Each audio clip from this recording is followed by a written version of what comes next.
नमस्कार दोस्तों, स्वागत है आप सभी का आपके अपने YouTube चैनल अपनी क्लास में। दोस्तों, इस वीडियो में मैं आपको RSCIT एग्जाम के 35 मोस्ट इम्पोर्टेंट प्रश्न बताऊंगा। दोस्तों, आप मेरा विश्वास कीजिए, आपका जो आने वाला RSCIT का पेपर है उसमें ये मेरे द्वारा जो बताए गए प्रश्न हैं वो आपको जरूर देखने को मिलेंगे। दोस्तों, मैं आशा करूंगा कि आपका जो पेपर है वो बहुत अच्छा जाए और आपके अच्छे से अच्छे नंबर बने। तो दोस्तों, चलिए स्टार्ट करते हैं। मेरे द्वारा जो पेपर बनाया गया है उसका जो पहला प्रश्न है उसमें पूछा गया है कि कंप्यूटर के आविष्कारक कौन हैं। यानी कि दोस्तों, पहला कंप्यूटर किस वैज्ञानिक द्वारा बनाया गया, ये आपसे प्रश्न पूछा गया है। तो दोस्तों, जो कंप्यूटर के आविष्कारक हैं उनका नाम है चार्ल्स बेबेज। ठीक है दोस्तों, यानी कि ऑप्शन सी यहाँ पे बिल्कुल करेक्ट आंसर होगा। आगे चलते हैं हमारे दूसरे प्रश्न की तरफ। पूछा गया है सबसे पहला कंप्यूटर का नाम क्या था। तो दोस्तों, ऑप्शन जो बी है वो बिल्कुल करेक्ट होगा, यानी कि ENIAC।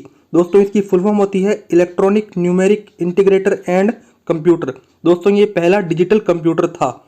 आगे हमारे पास में तीसरा प्रश्न पूछा गया है आधुनिक कंप्यूटर की खोज सर्वप्रथम कब हुई। यानी कि दोस्तों, जो मॉडर्न कंप्यूटर है उसकी शुरुआत है वो सर्वप्रथम कब हुई थी। तो दोस्तों, मॉडर्न कंप्यूटर की खोज और शुरुआत सन 1946 में की गई थी।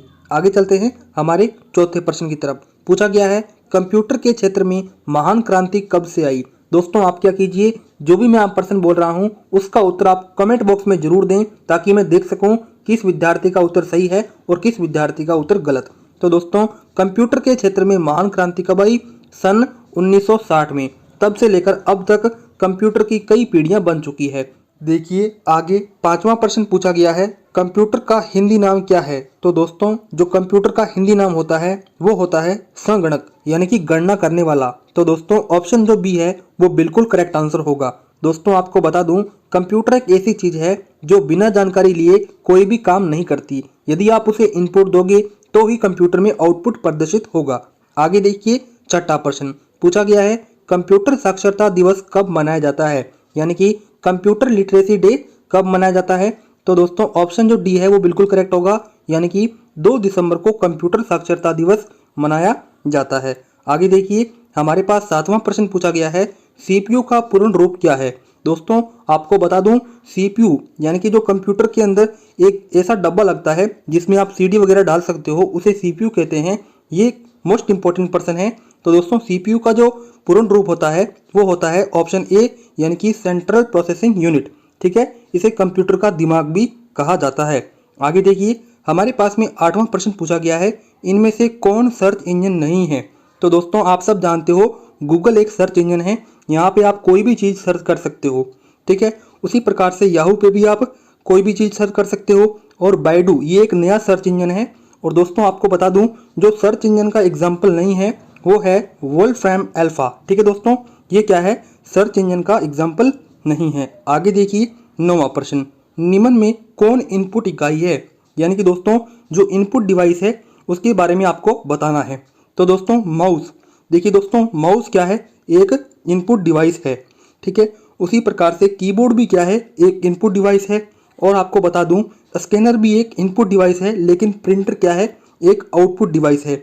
तो दोस्तों, यहाँ पे सभी के सभी इनपुट डिवाइस हैं। तो दोस्तों, इनमें से सभी क्या होगा, बिल्कुल करेक्ट आंसर होगा ऑप्शन डी। आगे देखिए हमारे पास 10वां प्रश्न पूछा गया है 1 किलोबाइट कितने बाइट के बराबर होता है।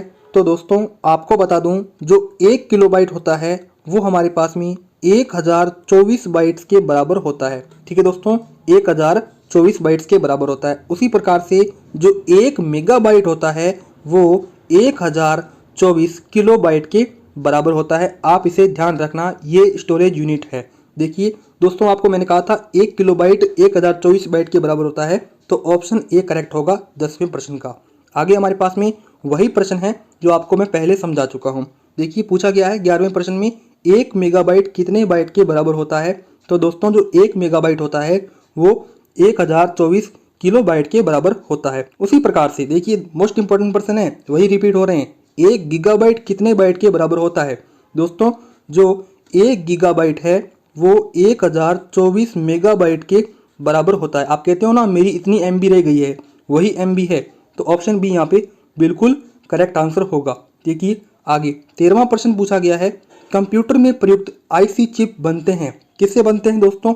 देखिए यहाँ पे आपको ऑप्शन डी मिलेगा सिलिकॉन। ये एक प्रकार के अर्धचालक है और इसी से इंटीग्रेटेड सर्किट बनते हैं। दोस्तों आपको पता होगा इंटीग्रेटेड सर्किट का जो इस्तेमाल है वो कंप्यूटर की तीसरी पीढ़ी में किया गया था। आगे देखिए हमारे पास में 14वां प्रश्न पूछा गया है, इंटरनेट के पते में पद HTTP का सही विस्तृत रूप क्या है। यानी कि दोस्तों आपको HTTP की फुल फॉर्म पूछी है। तो दोस्तों ऑप्शन जो डी है यहाँ पे हाइपर टेक्स्ट ट्रांसफर प्रोटोकॉल, ये क्या है, HTTP की फुल फॉर्म है। आगे देखिए हमारे पास में 15वां प्रश्न पूछा गया है, किसी कंप्यूटर के प्रोग्राम में बच्चों द्वारा प्रयुक्त भाषा प्राय कौन सी होती है। यानी कि दोस्तों जो कंप्यूटर के प्रोग्राम होते हैं वो कौन सी भाषा में लिखे होते हैं, ये आपसे ये प्रश्न पूछना चाहता है। तो दोस्तों आपको बता दूं कंप्यूटर के जो प्रोग्राम होते हैं वो लोगो भाषा के अंदर प्राय लिखे होते हैं। आगे हमारे पास में 16वां प्रश्न पूछा गया है, एक सुहवाय निजी कंप्यूटर जो आपकी गोद में रखने लायक छोटा सा होता है क्या कहलाता है। दोस्तों आपने नोटबुक कंप्यूटर या लैपटॉप देखा होगा जो कि आप कहीं पर भी उसे ले जा सकते हो। तो दोस्तों नोटबुक कंप्यूटर को लैपटॉप भी कहते हैं, यानी कि ऑप्शन जो बी है वो 16वें का करेक्ट आंसर होगा। आगे देखिए 17वां प्रश्न पूछा गया है, कोडांतरक एक प्रोग्राम है, वह निम्नलिखित में से किस में प्रोग्राम का रूपांतरण करता है। तो दोस्तों यहाँ पे जो ऑप्शन डी है इसमें लिखा हुआ है कोडांतरण से मशीन तक, यानी कि दोस्तों ये जो अनुवाद करता है वो कोडांतरण से मशीन तक करता है। आगे देखिए 18वां प्रश्न पूछा गया है, मल्टी प्रोसेसिंग क्या होती है। तो दोस्तों मल्टी प्रोसेसिंग का मतलब एक से अधिक प्रोसेसर किया गया। यानी कि दोस्तों देखिए आप जब मोबाइल चला रहे होते हो तो उसमें आप व्हाट्सएप भी खोल लेते हो, फेसबुक भी खोल लेते हो, इंस्टाग्राम भी खोल लेते हो, तो वो क्या है, एक मल्टी प्रोसेसिंग का उदाहरण है। आगे देखिए हमारे पास में 19वां प्रश्न पूछा गया है, निम्नलिखित में से ऑप्टिकल मेमोरी है। दोस्तों कौन सी ऑप्टिकल मेमोरी है, तो आपको बता दूं जो ऑप्शन सी है वो एक प्रकार की ऑप्टिकल मेमोरी है जिसका पूरा नाम है CD रोम।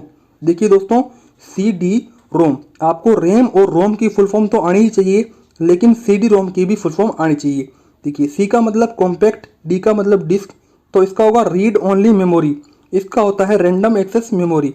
ठीक है दोस्तों, compact disc, read only memory, और इसका होगा यहाँ पे रैंडम एक्सेस मेमोरी। आगे चलते हैं हमारी 20वें प्रश्न की तरफ। पूछा गया है CPU में कंट्रोल, मेमोरी और तीसरा कौन सा यूनिट होते हैं।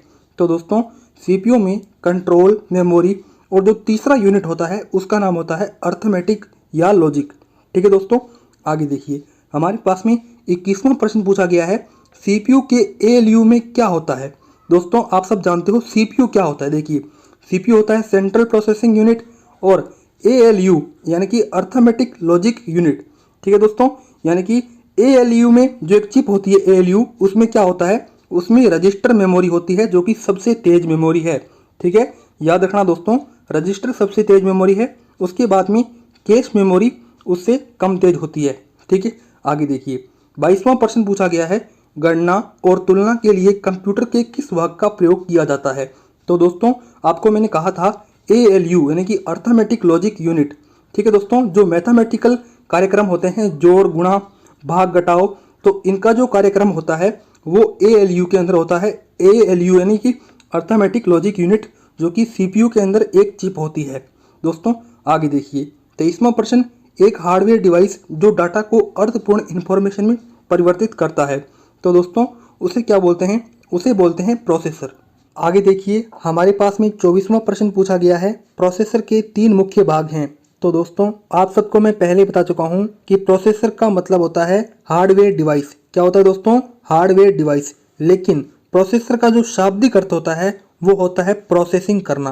क्या करना दोस्तों, प्रोसेसिंग करना।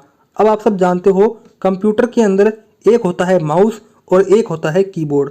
इन दोनों के द्वारा आप कोई कंप्यूटर को काम देते हो। दोस्तों ये काम 3 तरह के हो सकते हैं। पहला काम तो ये कि आप कंप्यूटर से कोई गणना करवाना चाहते हो। दोस्तों दूसरा काम क्या हो सकता है कि आप कंप्यूटर पर फेसबुक, व्हाट्सएप वगैरह चलाना चाहते हो। तीसरा काम क्या हो सकता है दोस्तों, तीसरा काम ये हो सकता है कि आप अपनी जो मेमोरी है उसको कंप्यूटर के अंदर सेव करना चाहते हो। दोस्तों अब यहाँ जब ये काम करोगे तो प्रोसेसर का मुख्य भाग 3 होंगे।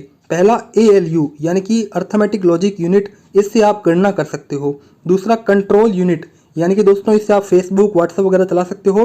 कंट्रोल यूनिट को आप CPU भी कहते हो, यानी कि सेंट्रल प्रोसेसिंग यूनिट। और तीसरा काम आपको मैंने बताया था कि आप अपनी मेमोरी कंप्यूटर के अंदर जब स्टोर करना चाहते हो तो जो रजिस्टर मेमोरी है, जो सबसे तेज मेमोरी है, उसका यूज होगा। तो दोस्तों ये क्या है, प्रोसेसर के मुख्य 3 भाग हैं। आगे चलते हैं 25वें प्रश्न की तरफ। पूछा गया है CPU और IO के बीच सिग्नलों की मूवमेंट को कौन नियंत्रित करता है। तो दोस्तों मैंने कहा था CPU को आप कंट्रोल यूनिट भी कहते हो, तो इसका जो ऑप्शन ए है वो यहाँ पे करेक्ट आंसर होगा। आगे देखिए 26वां प्रश्न पूछा गया है कंप्यूटर के सेंट्रल प्रोसेसिंग यूनिट का फंक्शन क्या है। तो दोस्तों देखिए मैंने कहा था प्रोसेसिंग कौन करता है, CPU करता है। और दोस्तों CPU कभी कभी गणनाएं भी कर देता है, तो इसका जो करेक्ट आंसर है वो यहाँ पे ऑप्शन सी होगा। यहाँ पे दोस्तों गणनाएं इसलिए दिया गया है क्योंकि जो CPU होता है उसी के अंदर अर्थमेटिक लॉजिक यूनिट चिप लगी होती है, तो इसलिए यहाँ पे CPU को गणना का कार्य भी बताया है।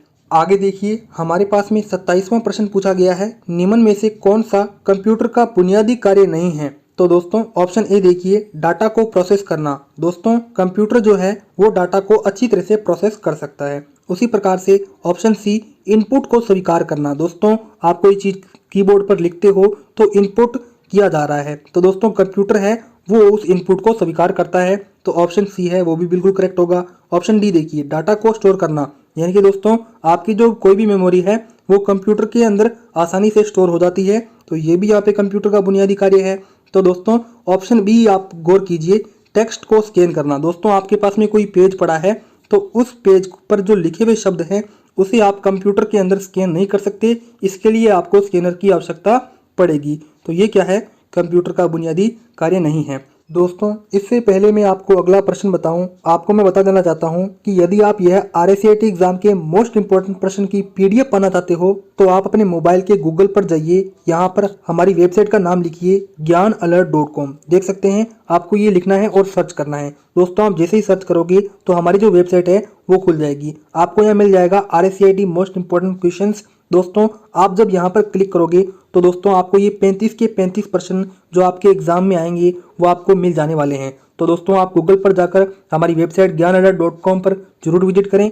आगे देखिए 28वां प्रश्न पूछा गया है परिचालन संपन्न करता है। तो दोस्तों जो परिचालन संपन्न करता है उसका नाम है अर्थमेटिक, यानी कि दोस्तों 28वें प्रश्न का बी ऑप्शन बिल्कुल करेक्ट आंसर होगा। आगे 29वां प्रश्न पूछा गया है कंप्यूटर में अधिकांश प्रोसेसिंग किसमें होती है। तो दोस्तों कंप्यूटर के अंदर अधिकांश प्रोसेसिंग है वो CPU के अंदर होती है, और CPU को कंप्यूटर का दिमाग भी कहा जाता है। देखिए 30वां प्रश्न पूछा गया है कंप्यूटर निम्नलिखित में से कौन सा कार्य नहीं करता। तो दोस्तों कंप्यूटर प्रोसेसिंग करता है, इंप्यूटिंग करता है, आउटपुटिंग करता है, लेकिन अंडरस्टैंडिंग कभी भी नहीं करता। कंप्यूटर को जब हम कोई इनपुट देंगे तभी वो आउटपुट प्रदर्शित करेगा, बिना जानकारी लिए कंप्यूटर कोई भी कार्य नहीं करता है। 31वां प्रश्न प्रमुख मेमोरी किसके समन्वय से कार्य करती है। तो दोस्तों मुख्य जो मेमोरी होती है वो CPU के समन्वय से, CPU के कंट्रोल से ही कार्य करती है। आगे देखिए हमारे पास में 32वां प्रश्न पूछा गया है माइक्रो प्रोसेसर जो कंप्यूटर का मस्तिष्क होता है उसे कहा जाता है। तो दोस्तों आप सब जानते हो कि माइक्रो प्रोसेसर का जो यूज है वो कंप्यूटर की चौथी पीढ़ी में हुआ था, और दोस्तों कंप्यूटर का जो मस्तिष्क होता है उसे कहा जाता है माइक्रो चिप। देखिए आगे चलते हैं 33वें प्रश्न की तरफ। पूछा गया है कंप्यूटर द्वारा प्रोड्यूस किया गया परिमाण है। तो दोस्तों कंप्यूटर को हम इनपुट देते हैं तो वो हमें क्या देता है, आउटपुट देता है, यानी कि रिजल्ट होता है वो उसे कहते हैं आउटपुट। आगे चलते हैं 34वें प्रश्न की तरफ। पूछा गया है इनपुट का आउटपुट में रूपांतरण किया जाता है। तो दोस्तों उसका रूपांतरण कौन करता है, CPU करता है, कंप्यूटर का दिमाग करता है। आगे हमारे पास में इस पेपर का अंतिम 35वां प्रश्न पूछा गया है प्रोसेस डाटा को क्या कहते हैं। तो दोस्तों जो प्रोसेस डाटा होता है उसे कहा जाता है प्रोसेस। क्या कहा जाता है दोस्तों, प्रोसेस। दोस्तों इस प्रकार से मैंने आपको इस वीडियो में RSCIT एग्जाम के 35 वेरी मोस्ट इंपॉर्टेंट प्रश्न बताए। दोस्तों यदि आपको मेरी ये प्रश्न पसंद आए हों तो इस वीडियो को लाइक और शेयर जरूर करें, और आप मुझे कमेंट बॉक्स में जरूर बताएं कि आपको इन 35 प्रश्नों में से कितने प्रश्न आते थे। दोस्तों अब हम अभी अलविदा लेते हैं और मिलते हैं किसी अन्य वीडियो में। तब तक के लिए जय हिंद, जय भारत।